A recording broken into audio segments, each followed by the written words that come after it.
Good morning. My name is Davide Ponzini. I am an associate professor of urban planning at Politecnico di Milano. Also, I am the leader of the HOMI research project. HOMI stands for Heritage Opportunities and Threats within mega events in Europe. The charter that will be presented today derives from this project. I have the pleasure of welcoming you and of starting today's works. Thank you for being connected.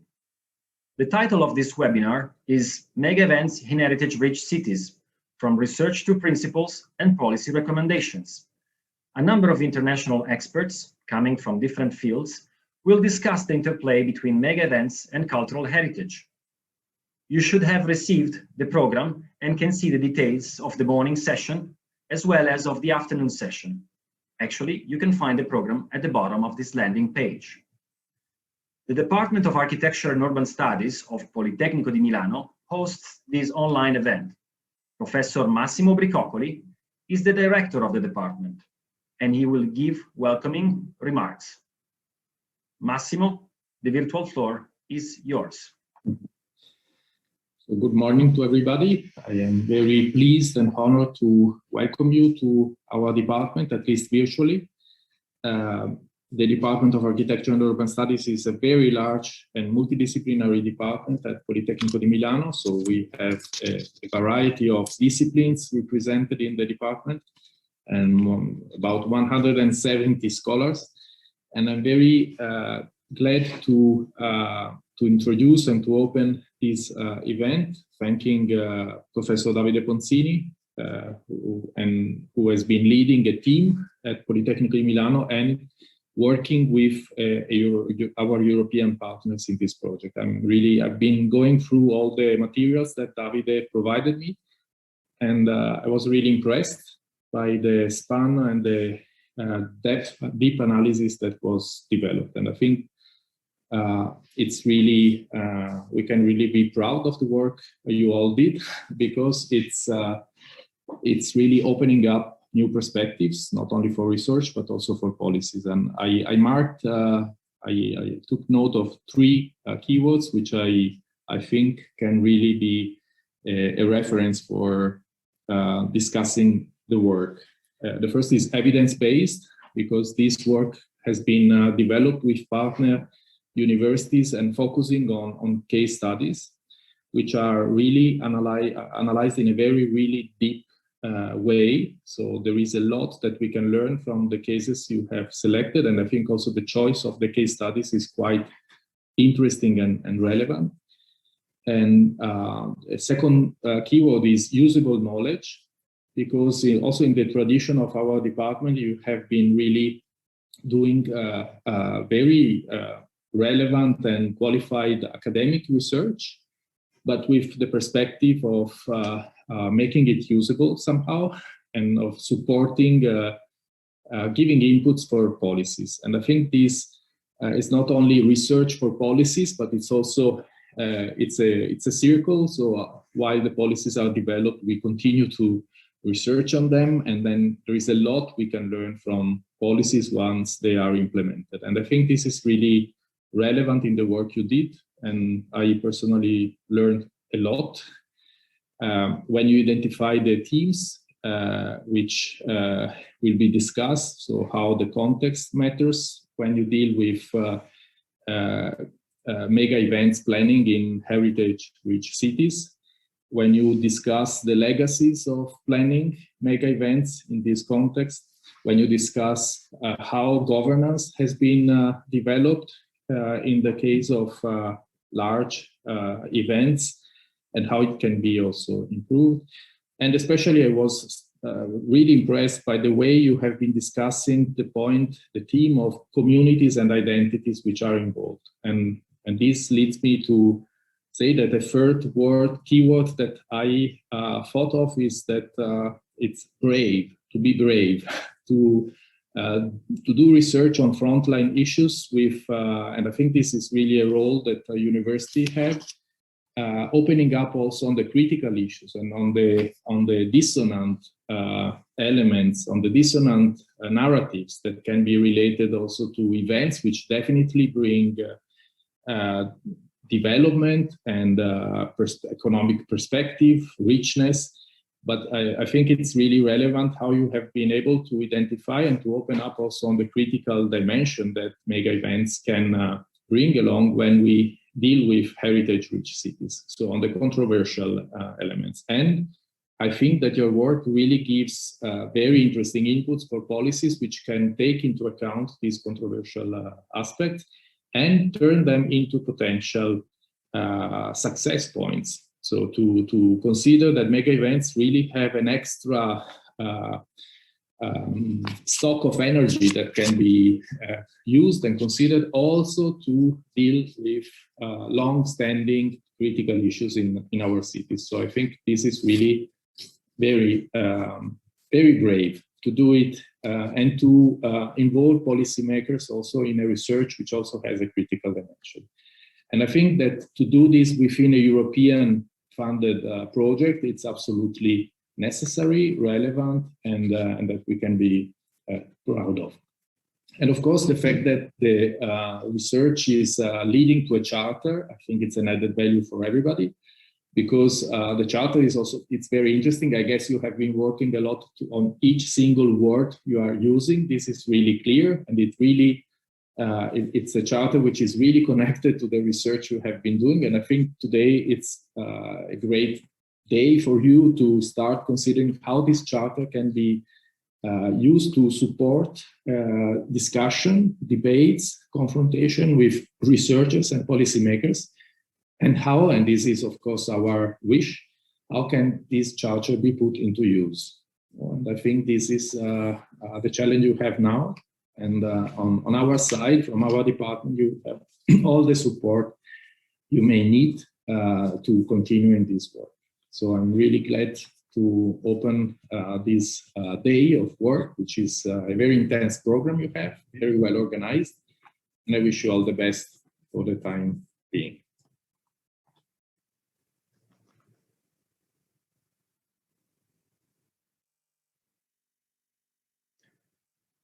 Thank you, Massimo. Thank you for the kind and very generous words. The HOMI project generated the charter. It was funded by the European Joint Programming Initiatives on Cultural Heritage. We are honored to have with us the chair of the program, Mr. Pascal Livaux. He will give welcoming remarks. Pascal? Yes, thank you. Thank you, Davide. I would first like to thank the organizer, especially Davide Ponzini, for the invitation as chair of the Joint Programming Initiative for Cultural Heritage to open this webinar. Webinar which showcases one of the first important and tangible results of the call we launched in 2017 on cultural heritage in changing environment. A call launched with the aim to support collaborative and transdisciplinary research in order to explore changing physical, social, economic, political, and cultural environments. As you all may know, the JPI Cultural Heritage is a joint programming initiative created at the instigation of Italy in 2010 and gathering today 18 and soon 20 countries in Europe. It is coordinated by France since December 2018, and it aims to coordinate in a flexible manner the resources, research policies, and priorities for cultural heritage research between its members. These members are mainly research and culture ministries supported by their respective financing agencies.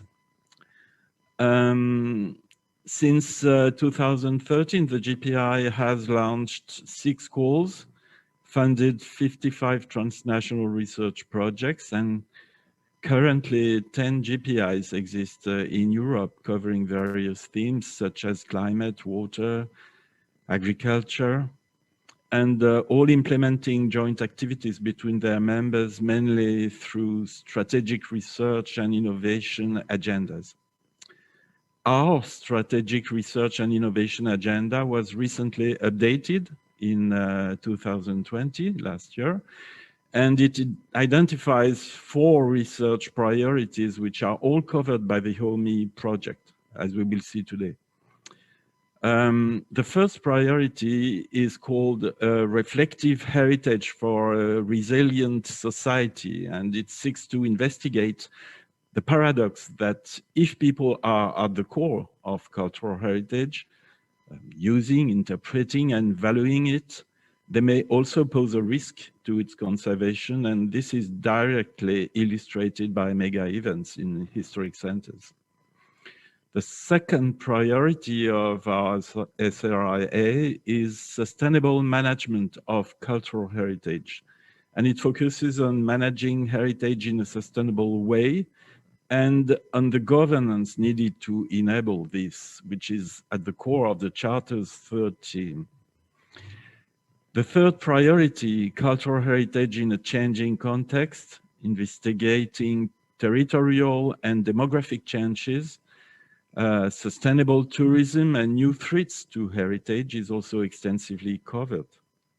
And the final priority of the SRIA, cultural heritage facing climate and environmental change, investigates the impact of climate change on cultural and natural heritage, but also how cultural and natural heritage can be mobilized as resources for sustainable development, which is also one of the 13 principles of the Charter. On this last and new priority, the JPI Cultural Heritage has implemented a joint expert group with another JPI, the JPI Climate, in order to draft a white paper identifying joint activities to be implemented in the coming years, including a joint call for proposals to be launched hopefully around 2023. I invite you to read and download this new strategic research and innovation agenda on the JPI Cultural Heritage website, the Heritage Research Hub, which has also been updated very recently with the aim to make available to the heritage research community a brand new collaborative platform where anyone can subscribe, share, and search for different contents, collect and display online resources. Thus, I use this opportunity to invite you all to use this new instrument and present your projects and organizations on the Heritage Research Hub. To finish, I would like to reiterate my thanks as well as my pleasure to see such promising results, and I look forward to the fruitful exchanges today as well as to the concrete impact this Charter will have in the next years. And of course, I wish you a very good webinar. Thank you. Thank you, Pascal. I will now introduce the Charter for Mega Events in Heritage-Rich Cities and its relation with the HOMI project in detail. I will use a few slides for this purpose. Again, welcome to all. Thank you for joining us. In case you missed the very first few minutes, I am the research leader of the HOMI project. HOMI stands for Heritage Opportunities and Threats within Mega Events in Europe. The Charter derives from this 3-year EU project that was funded by JPI Cultural Heritage. I will present the research background and the work behind the Charter. But first, let me introduce the topic through one short example. In this picture, you see the city of Matera and its surroundings. This city is one of the oldest continuously lived-in cities in the world. Its historic city center was built on a rock and literally excavated in a ravine. Very spectacular heritage, very fragile. This environment that we inherited from thousands of years of human activity is now quite prone to mass tourism. In 2019, Matera was the European Capital of Culture. Among other city case studies, the HOMI project studied the case of Matera 2019. We deepened the relationship between heritage and the mega event, before, during, and after the European Capital of Culture. We studied the context, we interacted with local actors, we held a living lab there, we contributed to the public debate, we derived evidence and learn from practice. We now want to share all this with other cities that will be in a similar situation in the near future. This is an example for you to have a sense of the kind of research we have been conducting in the last 3 years. Next slide, please. In this presentation, I will tell more about the project and its findings. I will introduce the charter, its 4 key themes, its future intended uses. I will detail today's program at the end of my presentation. Next slide, please. HOMI is an applied research project. Researchers have been cooperating with policymakers, practitioners, cultural institutions, mega event organizers, and the like. The key idea is that research can deepen public problems that are important in reality, but little studied by the academia. In this way, research can drive practice with the help of policymakers and real-world actors, and with the aim of improving public action. Next slide, please. Our research project has 3 main objectives. First, to identify the main blind spots in our current understanding of the relationship between cultural heritage and mega events. Second, we seek to better understand how existing mega event policies deal with the threats and opportunities for heritage, and we mean both tangible and intangible heritage. Third, the research provides policy recommendations to different decision makers and actors regarding mega events in heritage-rich cities. Next slide, please. HOMI is a complex research team. 4 research centers across Europe. Politecnico di Milano at the Department of Architecture and Urban Studies, the University of Hull in the UK, led by Professor Bianchini, Neapolis University Paphos in Cyprus, where the team is led by Giulia Georgi, and finally, the International Culture Center in Krakow, with Professor Jacek Purkla and Joanna Seneta-Zeriga and their great team. Next slide, please. HOMI is also a complex network of researchers, institutions, and organizations in the field of heritage, cultural policy, and mega events. This map shows the spread as well as the diversity of the partners involved. Next slide, please. In 2018, we started with a literature review. We deepened then 5 case studies of past events in heritage-rich cities. Genova 2004, European Capital of Culture, Milan 2015, Expo, Wrocław 2016, European Capital of Culture, Paphos 2017, European Capital of Culture, and finally, Hull 2017, UK City of Culture. Also, we observed 1 additional case, the Matera 2019 European Capital of Culture, as it unfolded. Within this work, we collaborated closely with our many associate partners who have helped us better understand the complexity of these issues in each case. We carried out a series of interviews, focus groups, roundtables, as well as a living lab that took place in Matera in June 2019. In 2020, we held a number of workshops and validation sessions with international experts. In 2021, we finalized the charter, and we are now starting the dissemination phase. Next slide, please. Here you see a few publications of ours. 1 article in the Journal of Planning Literature by Zachary Jones and myself demonstrated the lack of research at the crossroads between heritage studies and mega event studies. At the center, you see 1 edited book that presented 5 case studies. Then 1 full report about the Matera 2019 European Capital of Culture case. And finally, to your right, 1 forthcoming special issue in the European Planning Studies Journal discusses the same questions. The title is Cultural Mega Events and Heritage Challenges for European Cities. I am the guest editor of this special issue. Many homies contributed to it with an article. Next slide, please.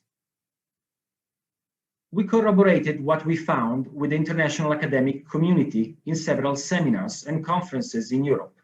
These findings were used to build a solid and evidence-based propositions. The latter were then validated through sessions with dozens of practitioners and decision makers at all levels, from the international to the local, coming from the heritage, mega event, and cultural policy fields. You can see one of the aligned sessions in this picture. Next slide, please. We synthesized this all in a user-friendly document responding to the following question. How can cities rich in culture host mega events without putting their own heritage at risk? The Charter gives concrete answers: 4 themes, 13 principles, 51 recommendations. Concrete case studies are included in the snapshots section of the Charter to provide real-world policy references to show best practice as well as pitfalls. Next slide, please. Here you see an overview of the 4 themes and of the key principles of our Charter.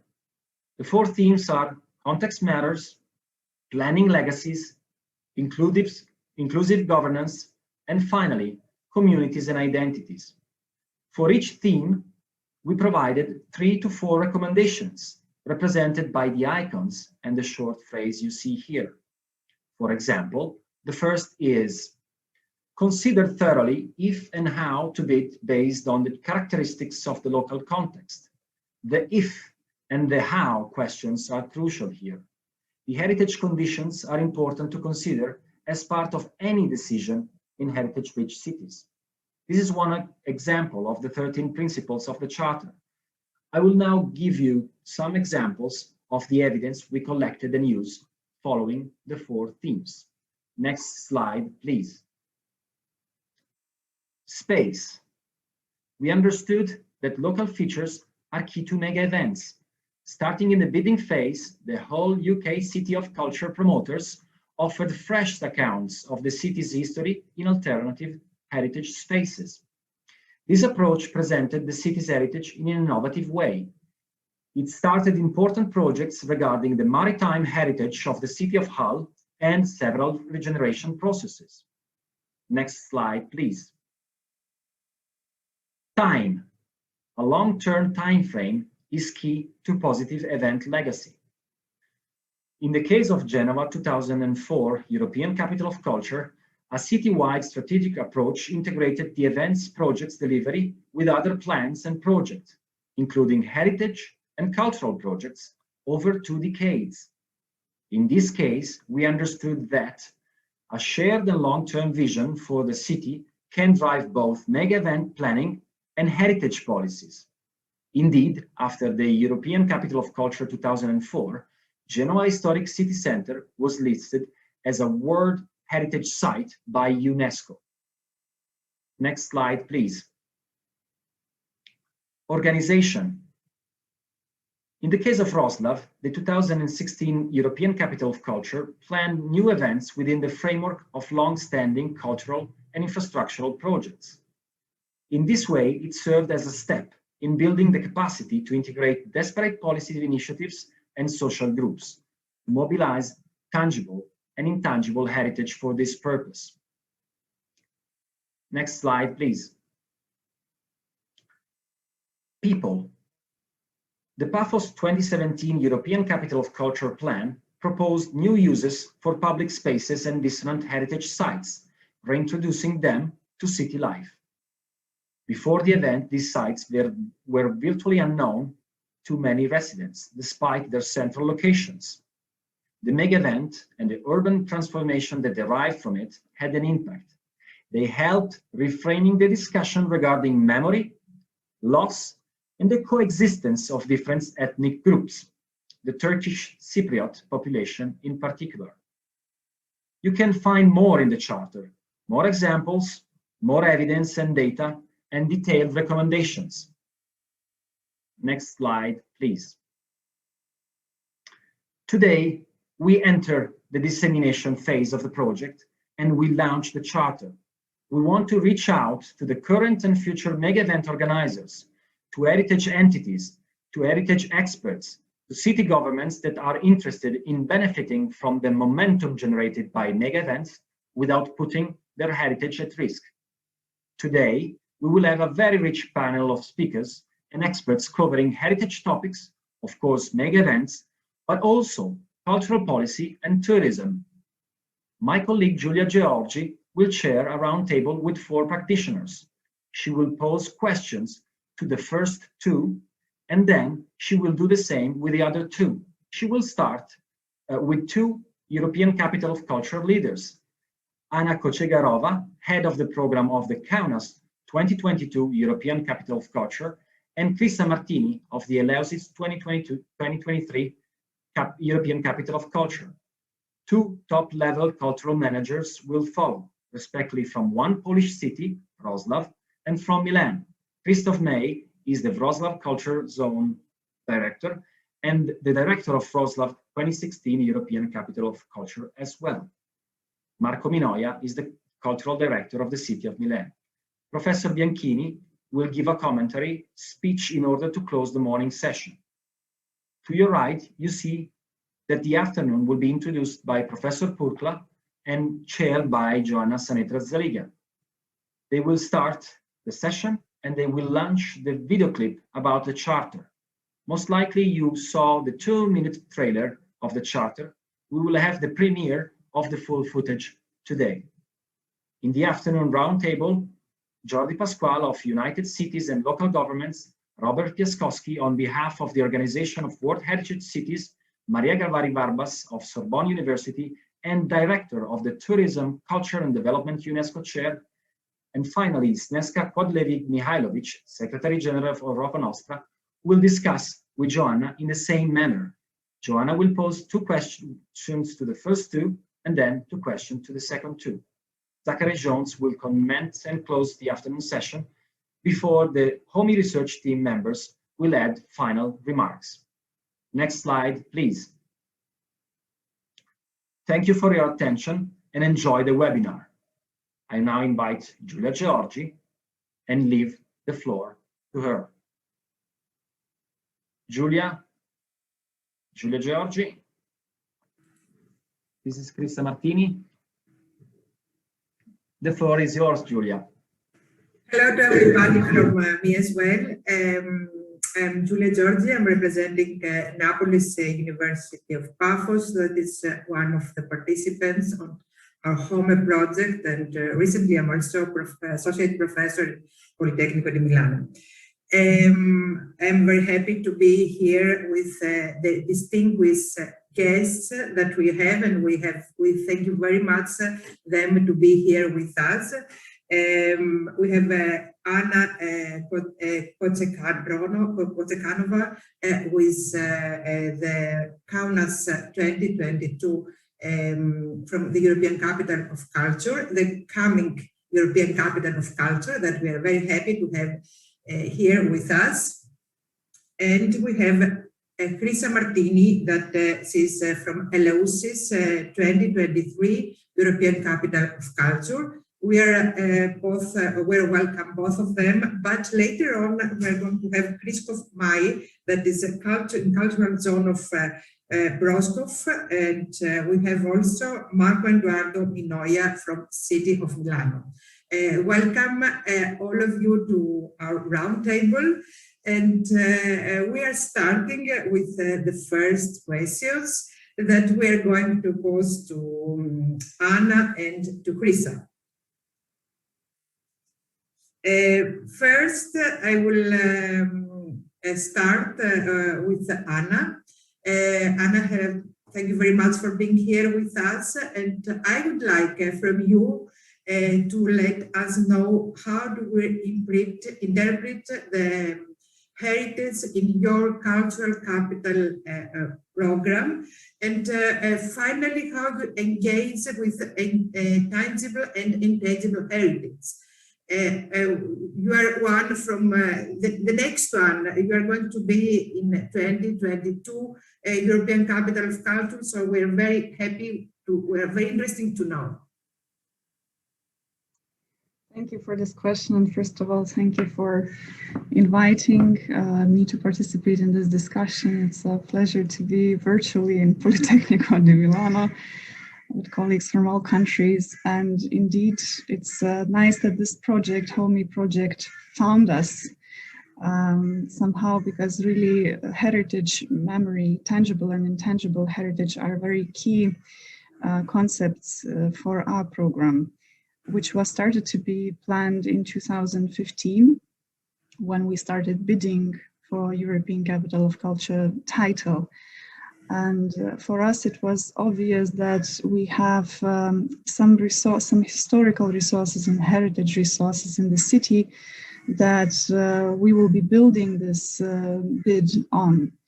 And first of all, an important historical fact about Kaunas is that in 1919, it became the temporary capital of Lithuania due to historic reasons, annexation of our historic capital.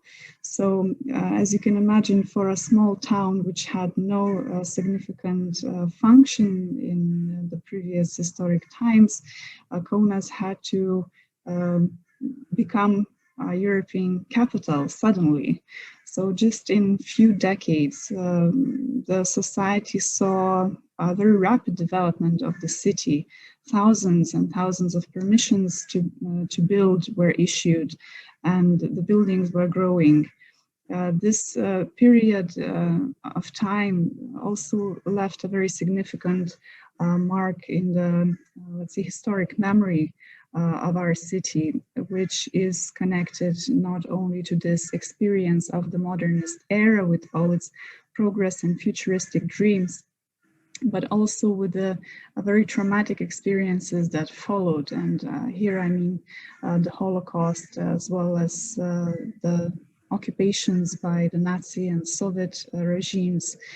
And this all was kind of swept under the rug in the following decades. And we felt, when we received this opportunity to bid for the European Capital of Culture, we felt like Kaunas is in this kind of deep, nostalgic kind of state of mind, experiencing still a feeling of loss, the loss of the capital, the loss of its memory, and that for us to look into the future, we really need to address the questions and also the dramatic experiences of the past. And so in our case, maybe similar like in Wrocław, we felt that this program will be a very important way in reconciliation with the past, but also among the communities of the city and the diaspora of Kaunas and Lithuania.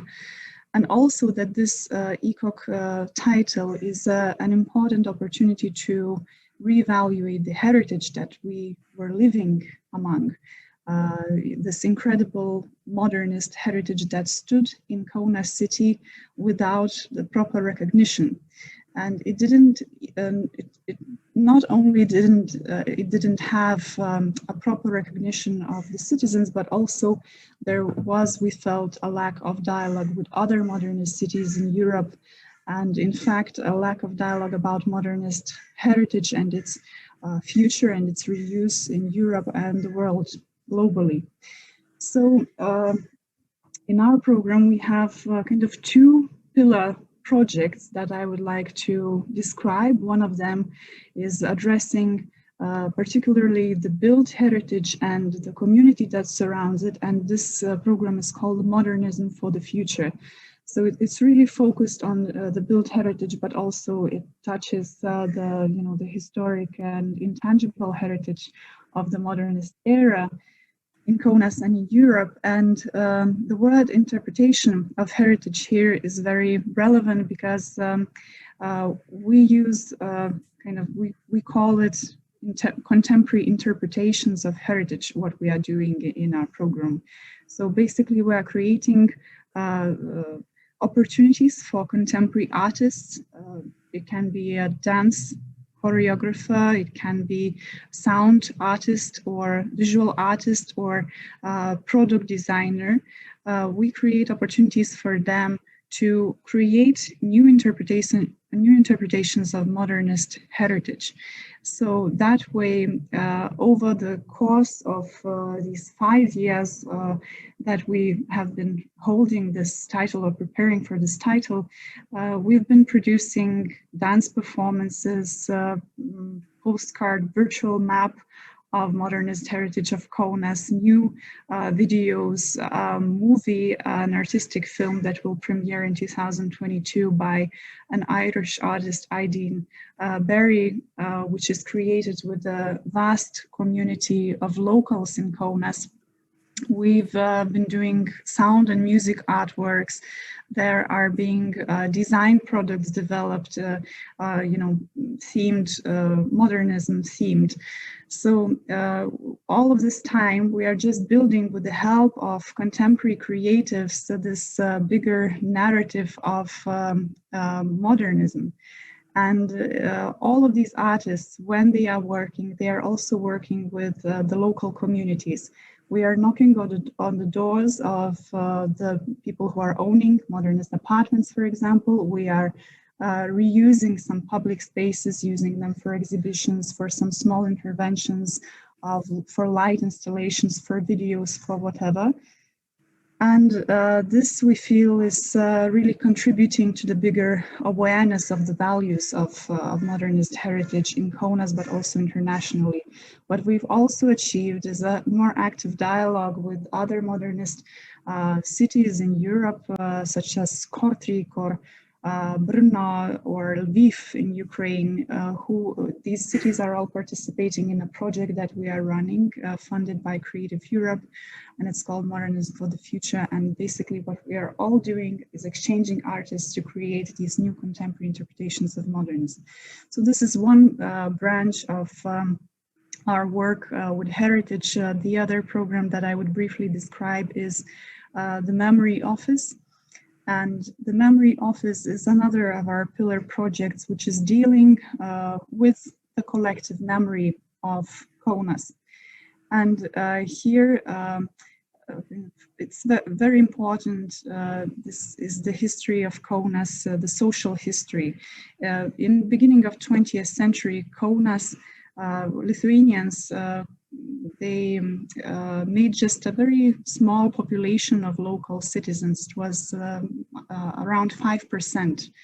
Other ethnic communities, other cultures, they created the bigger population part in Kaunas. And all of this is now opposite. Today, Kaunas is called the most Lithuanian city, meaning it has around 94–95% of Lithuanians living here. And basically over the 20th century, we lost, just forgot the history, the input of other ethnic communities for the history of Kaunas, or the life that was here before. And this revival of the memory, especially the Jewish memory, but also Russian, German, Polish memory in Kaunas, Tatar memory, was very important for us. Not only, to kind of enrich the history of our city and remember some of our significant figures, significant historic facts, but also in, just strengthening the feeling of, the openness to the other in the most general sense. And how we do it in this program is also, using the artistic language. So we created a storytelling festival called the City Telling Festival. And in this festival, we look for different stories that are handed to contemporary artists who animate them, and many more projects of such kind are created. Thank you. Thank you very much, Anna. Thank you. We are going to Lisa Martini. We are passing to Lisa Martini from Eleusis 2023 ECOC, European Capital of Culture. Hello, Lisa. We're going to raise the same question also to you. So how do you interpret heritage in your eco program? And how do you engage with tangible and or intangible heritage?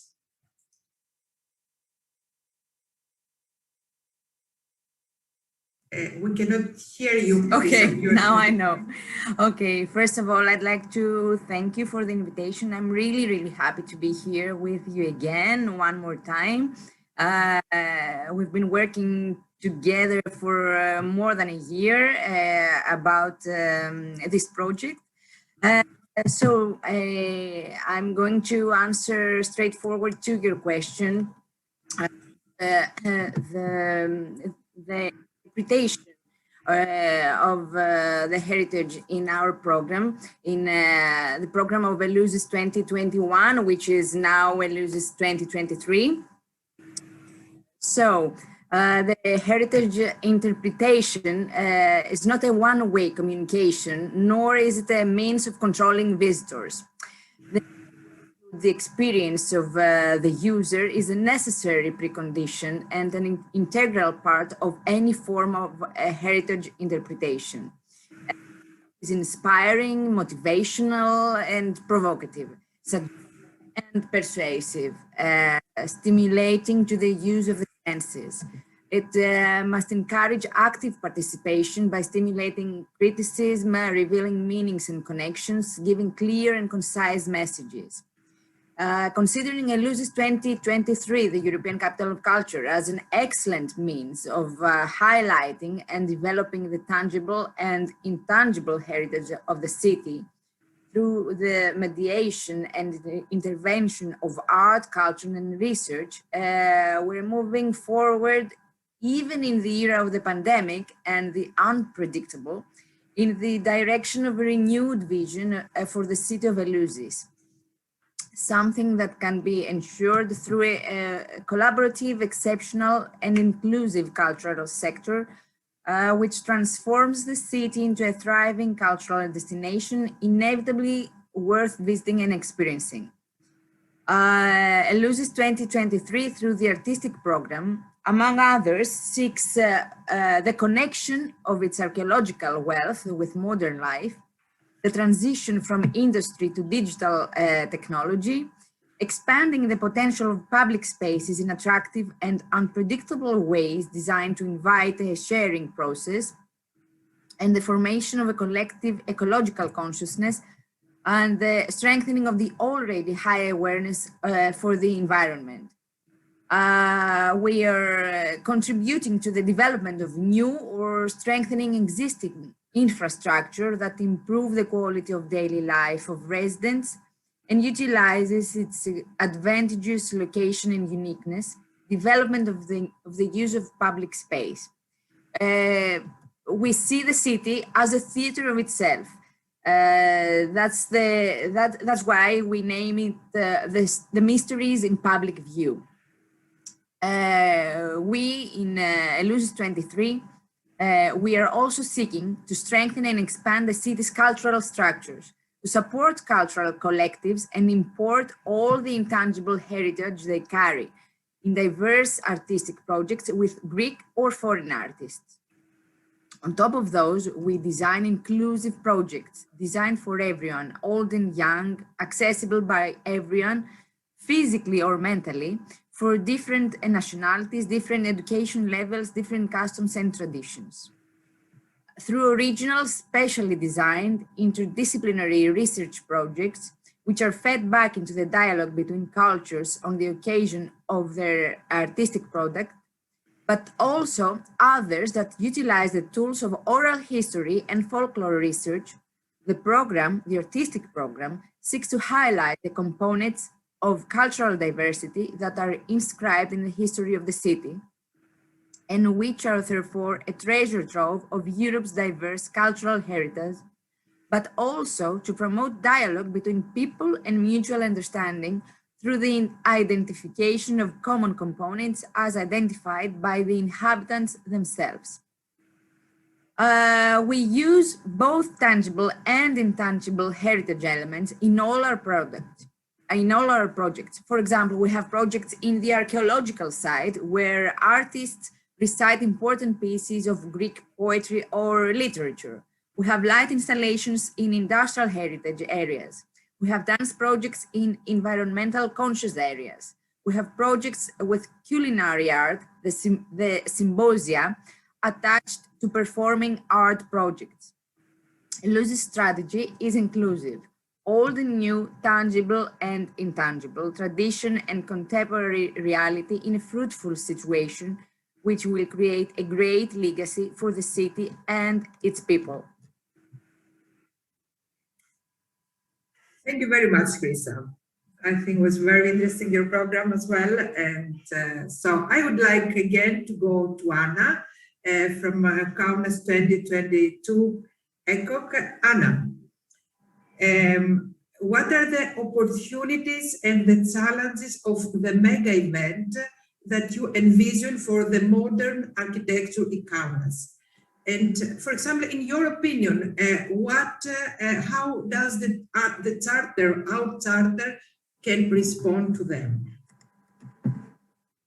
Thank you. Well, reading the charter, I thought that it was a very important instrument, not only in policy or influencing policies or helping the cities, heritage-rich cities, but also helping the cities who are applying for titles such as European Capital of Culture in really evaluating the opportunities that are lying here in this connection with the tangible and intangible heritage of the city or region. And many of the points that are made in the charter really correspond to what we are doing. The challenges of our work, let's say, with the heritage or in this region, are really to do with ice breaking. And, in the sense that I also noted that before, that when we started the work, Kaunas had already been on the way of receiving the European Heritage label for the modernist heritage. But at the same time, it was really an interest of a very, handful of specialists at the time. So it was a really narrow interest. At the moment, after some years of our work with partners, with huge involvement of artists, I would say that it's a very strong niche interest for especially creative communities who are looking for some, experiences, unique experiences of the city or something undiscovered. But I believe that what we are heading to is a broader appreciation of this heritage, not only in Kaunas, Lithuania, but also in a wider, more global sense, as modernist heritage is becoming more and more important. And well, this, I think, is our goal and also challenge, how to involve all of the partners in creating some sustainable strategy in using our city's past, our city's history, which is very unique, and the heritage that is very unique in creating a new, interest object, but also tourism resource, an economic resource in the city. And this is gradually becoming the reality. What is also true is that Kaunas is seeking the UNESCO title for the modernist heritage. So it is already among the candidates for this title. And we are hoping very much for the success.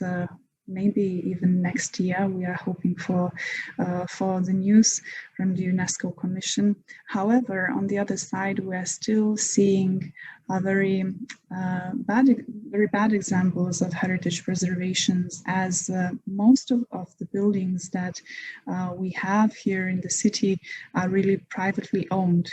So achieving the ideal state of these buildings, of this heritage, is really to do with very private initiative and understanding of the value of the heritage that we own ourselves. So no state and no city will ever cover the costs of your private apartment, sustaining your windows or doors. So really everything depends on awareness, and this is what we are trying to do, to raise maximum awareness, to grow the community who are appreciating, who love modernist heritage. And this is to do with a much wider historical context, and knowing also the history of that period and its connection to the nowadays. Thank you very much, Anna. And we wish you good luck with your work and the whole organization that is, it's really hard work, especially these days. Thank you very much.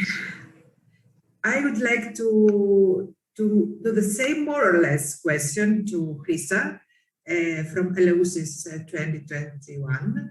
So 2022, sorry, it was 2021. Well, it is now 2023, yes. What are the opportunities and the challenges of the mega events that you envision for archaeological sites in Eleusis? We know that Eleusis has a distinctive and very interesting kind of archaeology.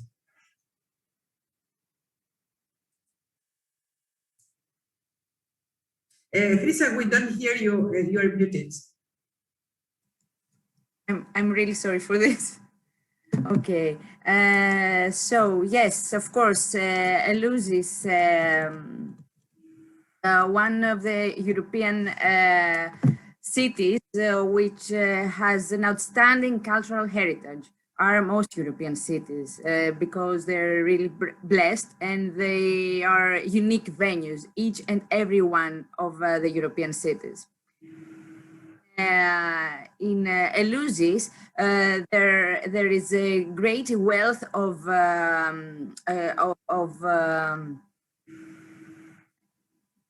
archaeology, not only archaeology historical, this one, but also the industrial. So faced with a city of unique value, Eleusis, both archaeologically and historically, with the industrial archaeology, of course, one of the 5 Greek sacred cities of antiquity, and at the same time, one of the greatest industrial centers of Greece.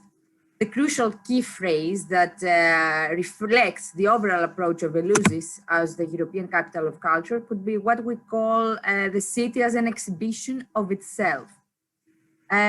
So the artistic program that we are following, which could be called Mysteries of Transitions, since we have the Eleusinian mysteries from the antiquity, and lead Eleusis to the next phase that is undoubtedly worth it, to be included in the contemporary cultural map at a regional, national, and international level. The European Capital of Culture institution will be the ideal means for increasing in heritage funding and heritage-led urban regeneration schemes. We have the opportunity to complete our heritage works. For example, this period, there are preservation works in the archaeological site, and the brand new archaeological museum is designed to be created in an industrial archaeology heritage area, thanks to the ECOC year. Some more opportunities of the ECOC institution will be the appropriate reuse and adapt existing facilities when possible, or design context-sensitive interventions. We should align mega event planning with spatial visions and long-term strategies. Spread out the mega event locations to avoid the overuse and overcrowding of our iconic sites, which are, of course, the archaeological site, as well our industrial heritage areas. And we need to support integrated planning approaches that bring together cultural heritage and other policies. At the same time, we need to be ready to face the rate of adoption of the long-term strategy we have, which reflects both tangible and intangible ECOC legacy. For example, will the local cultural collectives support the ECOC new cultural institutions after the year of the title? Will the city maintain and manage the developed infrastructure when the lights go down? We will find out after 2023, and we're really curious about it. Now, about the charter. The charter that we've been working on for such a long time. I believe it's a wide-ranging and integrated approach makes this charter a concrete tool for sustainable and responsible cultural tourism and for an innovative heritage policy in cities deciding, programming, or delivering mega events such as the European Capital of Culture. It's a complete guide for strategies to follow or to avoid. The examples presented offer a great variation, and I find the case of Eleusis sometimes matching and other times totally opposite. Both situations, though, are really useful. For example, Hull, the UK City of Culture 2017, I may say that is an example that Elefsina looks alike. We also treat the city as a venue for our program. We're trying to combine the archaeological site wealth and the neglected maritime area. Essen, which is showcasing the region's rich industrial heritage, repurposed for various uses, is another great example to follow, since Eleusis' industrial heritage, old and contemporary, is very strong as well. Paphos, what a nice example to follow. They acknowledge the city's problems and build only on its strengths. This is the example of positive thinking. And in general, Genoa, Milan, Paphos, Rocklo, Matera constitute great examples. I myself learned many things for designing, developing, and thinking long-term forward. The recommendations and policy strategies which are presented in the charter are definitely valid and accurate. They have been formed after a really detailed research and the ancillary statements of people already in the field of events in heritage-rich cities. The future decision makers and the event managers will be able to avoid mistakes and follow best practices relying on past examples. And this is great for everyone. Undoubtedly, it's crucial for everyone to use one's own judgment depending on current circumstances in socioeconomic and political level or environmental and health emergencies as the pandemic. The charter should be used as a general guide, but not as a Bible. I'm really, really happy I contributed in the completion of the charter through my expertise in the European Capital of Culture, Eleusis 2021 and 2023.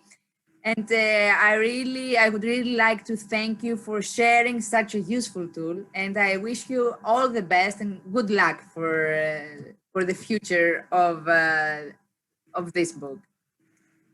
Thank you very much, Krisa. We are very happy that you went so deep, actually, through our chapter and through the chapters of our chapter. And you get this really interesting impression, this really interesting way of finally trying to elaborate in your work, your future work, that we will be very happy, all of us, to see that. So I would like to thank both of you, Anna from Kaunas and Lisa from Eleusis, and to wish to both of you good luck with your work and your organization. And we're looking forward to see the opening ceremonies, and not only. Thank you very much. We'll be happy to have you in Elefsina. Thank you very much, Christoph. Thank you very much to both. We are moving the discussion to Christoph Mai from the cultural zone of Wrocław, and to Marco Eduardo Minoa from City of Milan. Hello to both of you. Very nice to have you here and with us, and really interesting to raise also some questions to you as well. I will start for Christoph, if I may. Hello, Christoph. So I would like to ask you, how did the 2016 ECOC use not only the historical city center, but also alternative events, as what I've seen, and what is your experience that you learned from that? Hi everyone. So after Konas and Eleus's presentation, our program sounds like heritage because it was did before pandemic era also 5 years ago. But maybe you know Wrocław. If you don't know Wrocław, I have to explain to you that we have really beautiful historical center, and all life was concentrated in this area before 2012, when was Euro championships in Wrocław also. So the citizens organize meetings in the city center, market square, and the short area. So the mayor of Wrocław, the former mayor of Wrocław, Rafał Dudkiewicz, he decided we have to split this city center, and he established the new 3 city centers in our city. One was around the Centennial Hall. It's the really old building. It's one of the most important heritage in Wrocław. And the third city center he established around the new football stadium, west and east part of Wrocław. And also, before Capital of Culture, we decided that we have to organize also like events and also create some social energy around the city center, in the suburbs, in the estates. And we decided to organize some event in post-industrial areas, like the former factories, the abandoned buildings, and also we try to injections the culture, and not only cultural events, but social events in different areas. So we established 14 eco parks, and we built special infrastructure. They're really easy. The ship's container, we rebuilt, we designed as a stage. It was also the eco lessons that how we can use the old containers to reuse it again in different way. And we established these 14 parks to activate the local people. And also we try to merge the local activities with the huge events during our program, during the ECOC program. The first huge events we organized bridge builders, because Wrocław, many people, especially from Italy, called this. So the Wrocław is the North Venetia, because we have over 300 bridges, 5 rivers, and as many bridges in Wrocław. So we organized some event, bridge builders, that citizens, the group of citizens, created some ideas how to adopt the one bridge for the one day and one night, 24 hours.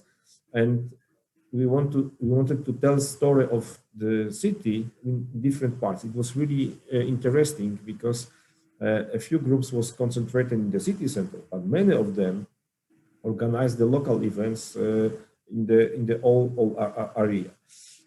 Also, we had to plan our program with city programs. For example, revitalization of the one part of the old part of in a really bad condition estate, not Odrze, and city was responsible for the hard revitalization, the buildings, streets, etc.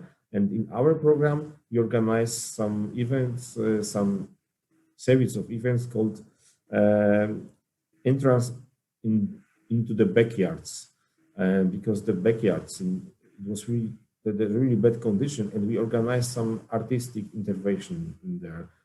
We invited local citizens how to create these events with a dirty and really bad condition backyard. You can also organize the part of eco program, so the people started to be proud. We can be also the part of these huge events. The artists from Europe, all Europe, join us because we mixed the artists from Europe, the local artists, and they together work there. And after a few of these events, we decided to organize special program. We called the Citizens Discover the City, because we know the story of Wrocław, but we didn't know the story of our area, our estate. And the people started to tell story about the closest area, the closest estate, the closest neighbors' stories, because Wrocław is the city.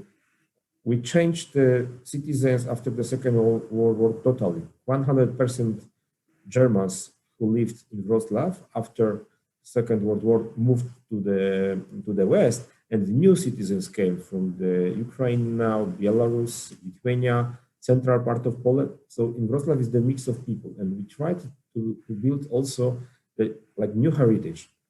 Where I am from, I'm Wrocławians.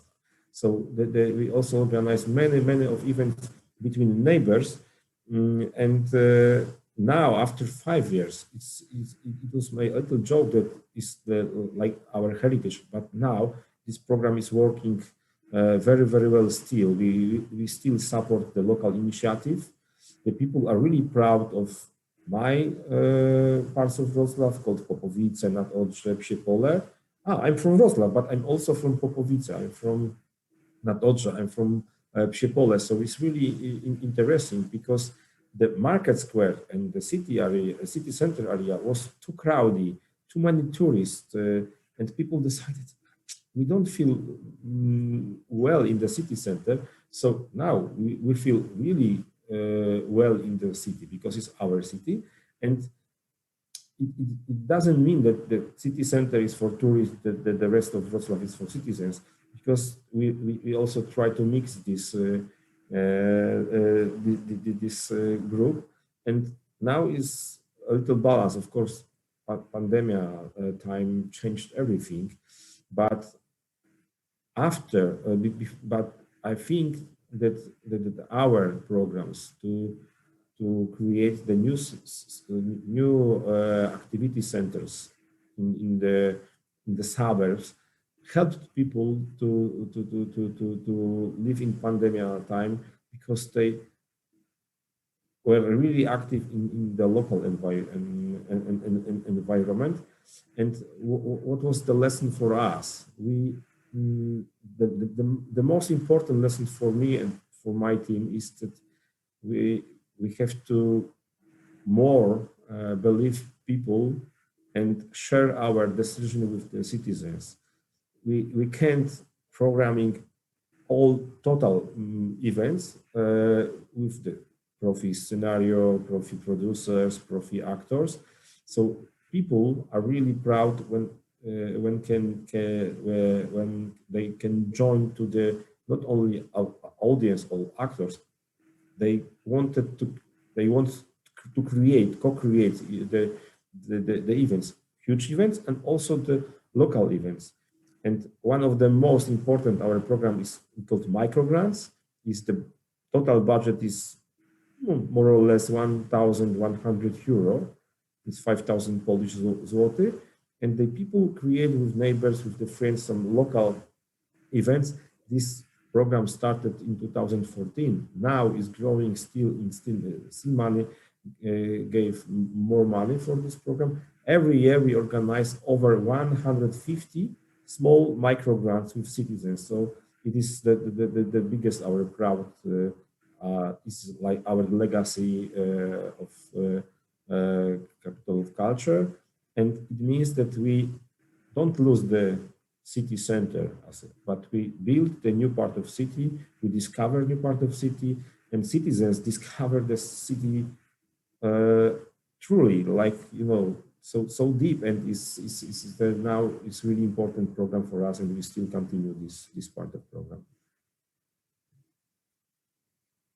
Thank you very much, Christoph. Your experience is really important and really useful for us.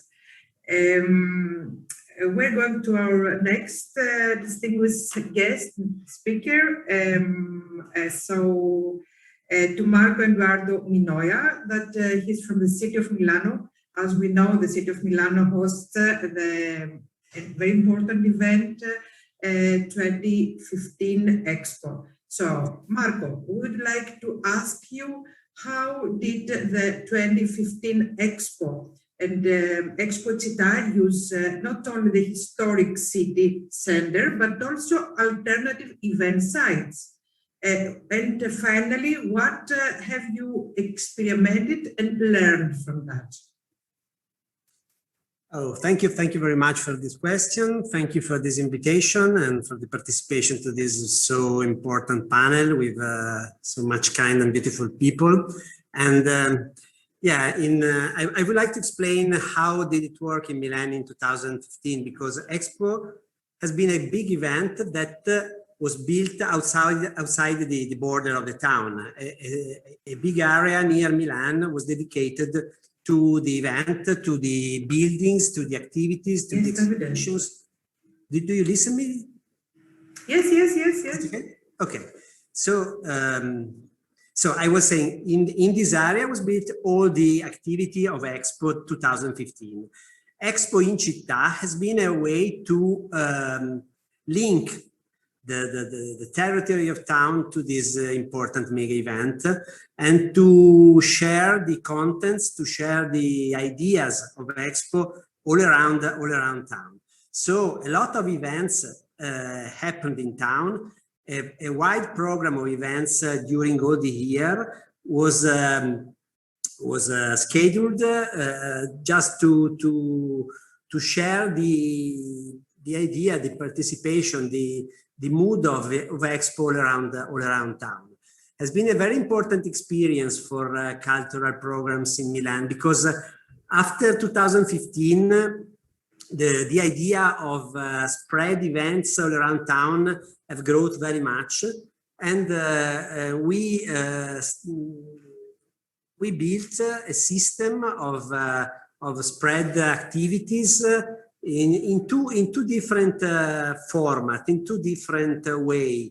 There is the format of the cities, like Piano City, Book City, like, how can I tell you, Museo City. So something that interests a particular argument for a few days, normally during a weekend, in which all the town is interested by events and activities in this kind of argument. So in Piano City, for 3 days, all the city is interested from piano concerts in very, very different and particular venues. And in Museo City, all the museums in town open in these 3 days with particular activities. And in Book City, for example, we have a lot of events dedicated to the lecture policy and to the books, obviously. And all the events interest the different neighborhood in town, different districts in town, center town, but also obviously suburbs and other districts. So it is a very, very important legacy that we had from Expo and from Expo in Città. But I would like to tell you that there is something also more important than of this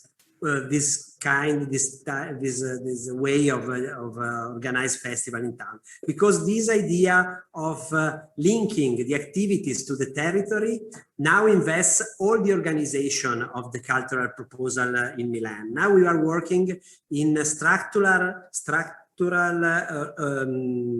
organization.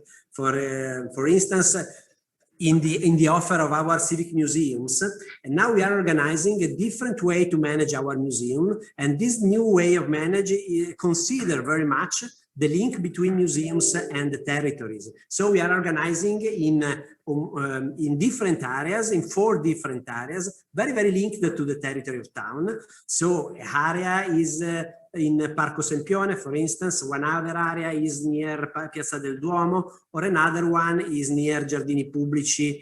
So different area of concentrations of cultural venues works on a main concept, that is the participation, that is the link of territories, and territories means obviously people, communities. So this kind of organization try to enforce the link between people and cultural venues, between communities and cultural venues, between communities and cultural activities. This is a very important challenge for us, because we really know that cultural offer is not so widespread and participated and so inclusive. I appreciate very much when Anna, at the beginning of her speech, spoke about something swept under the rug. Our town has something swept under the rug. So if I think to the cultural participation in Milan, for instance, for example, I can see how much new Milanese citizens participate to cultural activities, how much immigrated communities participate to cultural activities. So this idea to link the activities to the territory of town, I hope help us to meet the communities, to be near to the communities. We are working in a how can I tell you, in a change of concept between cultural venues and participation. We don't want to involve people inside our cultural venues. We like to think that our spaces, our cultural venues are able to go out of himself and to meet people in the territory of town. And this kind of activities, this kind of events that are spread events that often depends on mega event, help us to reach this kind of points, to enforce this kind of meetings. And I think for a city like Milan, a city that is changing very much, with new citizens, with new communities, with a new demography, is very, very important for the has a cultural force of the town. Thank you very much. It was Marco, was really interesting the way actually that we have seen that Expo event gave the opportunity for future plans and also to realize how important it is to work with the citizens. Thank you very much. We are moving now to Christoph and then coming back again to Marco. So Christoph, what are the 2 key challenges for the future of the Brasov as an historical city and cultural heritage? Any new strategy for facing them? Do you have to point us? But please try to be in 5 minutes or less, because we are a bit delayed. It's so interesting what you are telling to us, but we need to keep the time. Thank you. Okay, I will promise maybe 2-3 minutes maximum. Okay, so after ECOC time, we established our city, our position like the city full of culture, city full of the open citizens. And fortunately, we are not so historic city like the different Polish cities, like Krakow, for example. Our history is also different. we base on the history. Wrocław was the national city. It was Polish, German, Czech, Austrian. So our story is really complicated. Our heritage is based on the different experiences.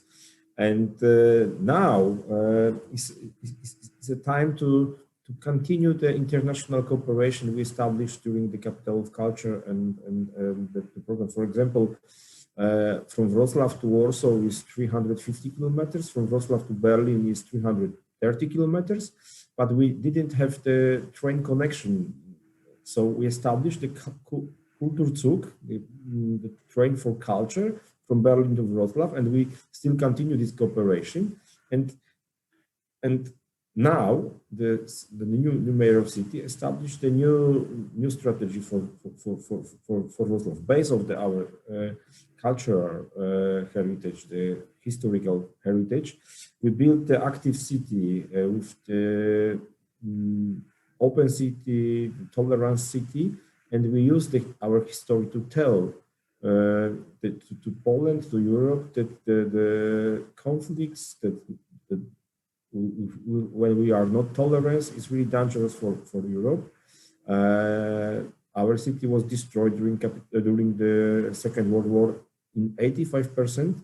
So we use this story to build the open city, and in two cases we still continue international cooperation, but we now the mayor decided we are focused for citizens to send signal outside that Wrocław is really comfortable, really open city with citizens, really active citizens in the local environment. I hope it's less than 3 minutes, so thank you. Thank you very much, Christoph. Yeah, actually, you were on time. Thank you. Thank you very much for being on time as well, and for being with us, and also to give us all this experience. We're moving again to Marco from City of Milano. We know that the City of Milano is going to face a very important event, 2026 Olympic Games, the Winter Olympic Games. So we are very interested to know what are the two key challenges of the cultural program of Milan for 2026 Olympiad, or Cultural Olympiad, actually, that's recently also we have that. What are the strategies to deal with them before, during, and after the 2026 event? Okay, thank you, Julia, for also for this question. So how I tried to explain earlier, the idea on which we are working is something similar to Expo and Expo in Città. So we are trying to translate a big event in a local spread event and in a local possibility of participation. So it is very, very interesting to work in this way in such an important challenge as Olympic Games 2026. Also because it is not only a Milanese event, it is a very, very large event that invests the territory of Milan, but also Milan, Cortina, and two regional areas like Lombardia and Veneto. So, you know, we need to study a very, very complicated and widespread program of cultural activities. And we are trying to project it. We started projecting it just now because obviously we have to approach the games and then we have to work on that. And if I have to tell you which are the two most important keywords of our program, I would say that they are obviously participation. That's the most important idea for a mega event in relationship with the town or with the territory. The most important thing is that people can participate and can be inside, can be part of the event. And obviously the second one is the legacy. So how can we realize a program who leaves a real cultural heritage after the games? So we are working in a project who involve big territories, who involve idea of sustainability of the intervent, of participation of people in the projecting of artistic project, artistic works, and in particular we are trying to project something that can be not so heavy with the territory. We know that we have a question of sustainability of our in our territories about something like Olympic Games. It is a very, very important question, in this period to relate such an important event to environment and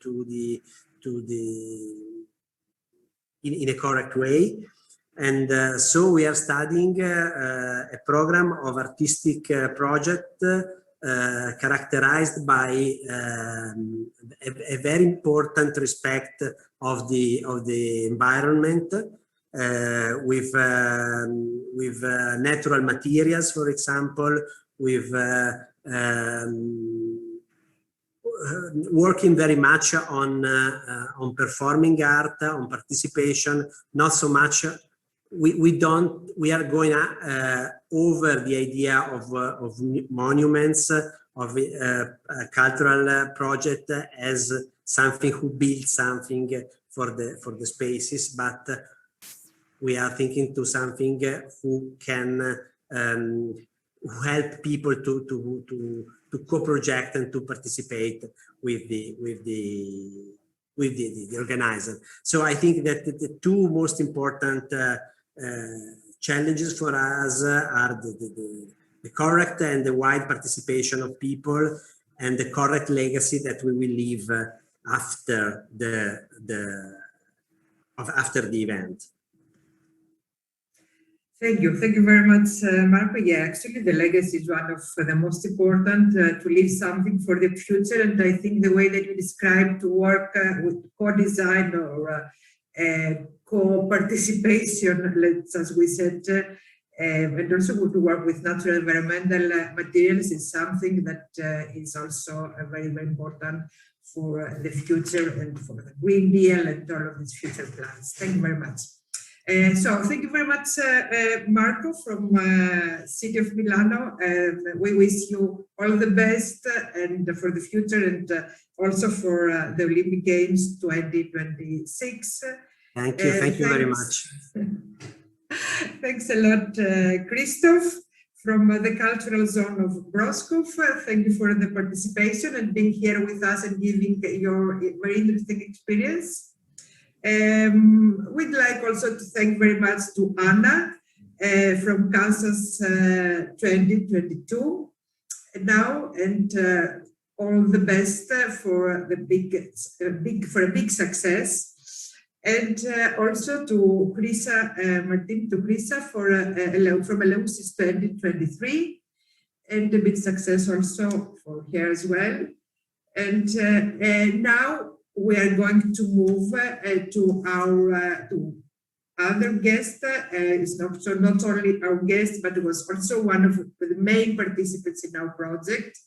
That is Franco Bianchini. He's professor in Leeds, and also he was professor in Hull, where was our participation university to our project. And he's going actually to comment on what you said until now. So I think you will be very interesting to hear from Franco Bianchini what he's going to tell. Hello, Franco. Hello. Yeah. So, Franco, I would like to ask you, what are the differences between the cultural events in the 2010s as opposed to COVID times? And especially, is the 2010s generation of mega events over? Mm-hmm. Yeah, there's a very big question. Thank you, Julia, and also thank you for the team for the excellent program of the day. Big questions to answer in 2 or 3 minutes, but There is a change at rhetorical level, certainly. It seems that we have shifted from the more property-led, cultural tourism-led, city marketing-led model of certainly of the 2000s to something else. This change has already started in the 2010s, so it's not because of COVID necessarily. As Marco Minoia has just said, there is a much more emphasis, at least in the language of cultural mega events, on participation, including participatory governance, on co-creation, although the definition is often not given, of co-creation, on inclusive leadership, on young people, clearly, on environmental sustainability, and on legacy, in the sense that it is now more recognized that in a team, you don't just need people who are good at fundraising, project management, and at delivering the cultural mega event, but you also need people who know about policy and medium long-term legacies. Now, I'm saying the question here is whether these changes are at rhetorical level or are more real. Are they simply changes in the language, or are they substantial changes? It's possible that the emphasis on economic development, therefore also on property-led regeneration, on city marketing, will not completely be lost, because the pandemic forces us to face a structural crisis of urban economies, a crisis of the tourism, hospitality, nighttime economy, central business district sectors, that inevitably will lead to an unemployment crisis, which is already visible among young people. So I don't believe that the economic development orientation of cultural mega events will be abandoned. There is also a question as to whether this new, much more participatory emphasis of cultural mega events, also more linked with the idea of the commons, if that can be accommodated with the original philosophy of cultural mega events, which is not really around that. So can cultural mega events be subverted is a difficult question, which I think leads me to conclude that we are going to see more conflict in cultural mega events in the future. There are internal conflicts within cities between grassroots movements which are taking seriously this new rhetoric of participation and would like to see it implemented, of course, between grassroots movements and city authorities, but also more conflicts between definitely city authorities and national governments. There are very important ideological differences often between national governments and city authorities. So cultural mega events are going to have to live with more conflict and tensions in the future, which is not going to be necessarily a bad thing. You know, it is part of democracy, really. Mm-hmm. Thank you. Thank you very much, Franco. So I would like also to ask you something more. If you can tell us more about the future scenarios for mega events, heritage and cultural policies. Yeah, future scenarios, I mean, that's clearly much more directly, the question of future scenarios is much more directly linked with the pandemic. I think we have considerable uncertainty because cultural mega events generally are relying on public funding, and public funding could be under severe pressure. It's unclear if the political commitment for culture in many cities in Europe has remained at the same level because there are so many other priorities. So there is a crisis for freelance artists and for small and medium-sized cultural organizations in particular. It's really comforting to see some cultural mega events like Eleusis 2023 European Capital of Culture, like Novi Sad 22, like Coventry UK City of Culture 21, doing what they can to support these freelance artists and small, medium-sized cultural organizations. So they've actually changed their funding criteria. We have a problem of exclusion for people who are suffering from multiple deprivation. For example, there is clearly a digital divide, and people may have access to broadband, but sometimes the broadband is not of sufficient quality. In some cases, they don't have access to broadband at all, which makes it obviously much more difficult to access the hybrid offer of cultural mega events, which is increasingly digital.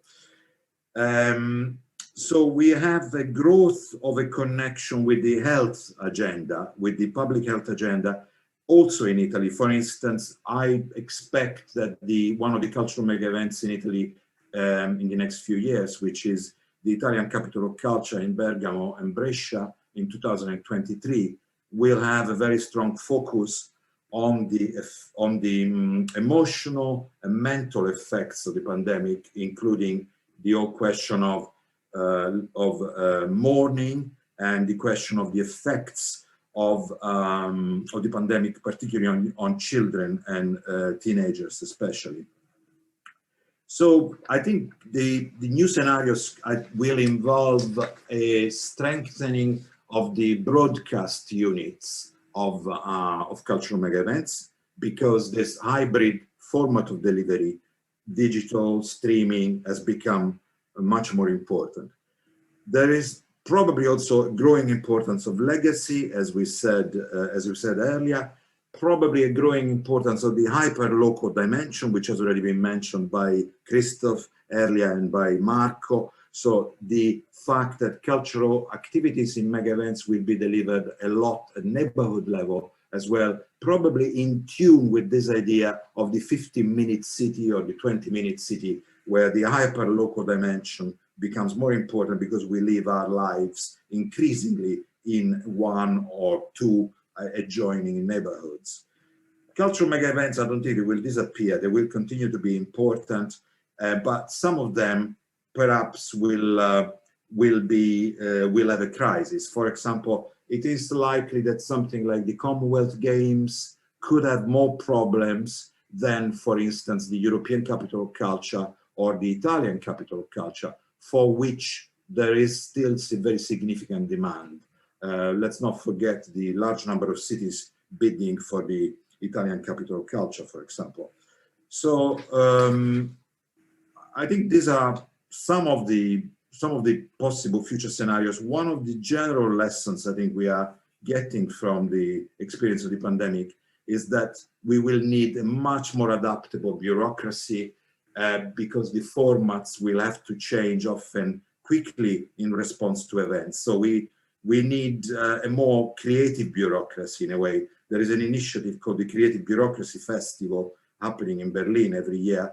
And one of the mantras of this festival and movement is that behind every successful regeneration project, there is always a creative bureaucrat.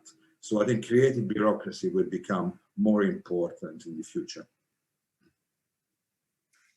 Thank you very much, Franco. Yeah, actually, we need to be optimistic for the future, and so you gave us this chance. Very good. Thank you very much for this really important intervention. And actually, we are closing this session, we invite you. I invite you all to come back at 2 o'clock to actually set Central European time to continue this and it's going to be more important, more exciting, not more important, more exciting. So don't close it, go home. You have to come back. Please come back. It's going to be very interesting event. I'm going to give the floor as a chair to Joanna Senetra. So see you at 2 o'clock. Thank you very much to all the participants for this morning. Thank you. Goodbye.